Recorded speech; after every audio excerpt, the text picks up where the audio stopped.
Donc Christine Bernac de Sus, on est dans l'église. Donc l'église est de 1883, mais elle a été en fait construite sur le site de l'ancienne qui était vétuste et qui a été rasée, et reconstruite à l'initiative des habitants et à partir de dons des habitants. Il y a d'ailleurs des archives qui existent qui disent qui a donné quoi et quel montant.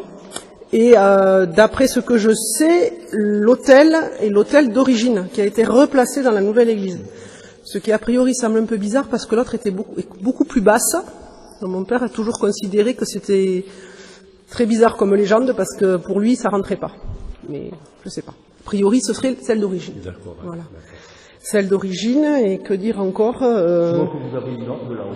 Il y a une orgue là-haut que je n'ai jamais vu fonctionner, qui est, je pense, pas d'origine, mais pas loin. Et la chaire a été rénovée, la tribune, pardon, a été rénovée récemment.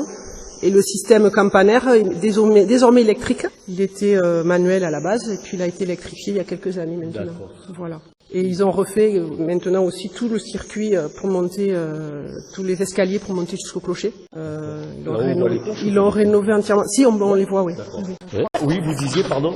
Le clocher, il est à 135 mètres. La flèche, elle est à 135 mètres de haut. Et la légende dit que ce serait pour faire plus haut que Bernac de Battre, parce qu'il y a toujours une rivalité entre les deux villages. Et donc, ils ont voulu faire plus haut que les voisins. Ouais, d'accord. En étant plus petits. Est-ce qu'il y a des légendes ici du village? Des gens d'ici? Des légendes. Ah, des légendes du village. Moi, pas que je sache, pas spécialement. Si on a une jolie histoire, c'est pas une légende, c'est une vraie histoire qui est apparue il n'y a pas longtemps, où le village a servi de refuge pour une famille juive pendant la guerre.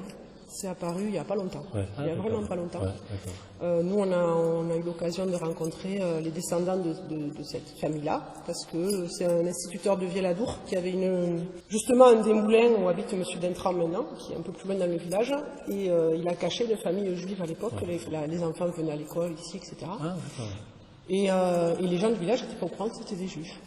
Ça, ils ont été cachés. Et il y en aurait au moins 2 à l'époque qui ont été cachés et qui ont pu survivre à la guerre grâce à ça. Donc ça, c'est un peu l'histoire rurale, l'histoire qu'on a découverte il n'y a pas longtemps. Ouais, d'accord. Ce monsieur est venu faire une conférence ici justement sur ses recherches. Ouais, ah bon, d'accord. C'était le petit-fils de l'instituteur qui a essayé de remonter l'histoire et de retrouver cette famille. Et ils sont venus avec les descendants de cette famille. Ah, d'accord. C'était chouette. Ouais.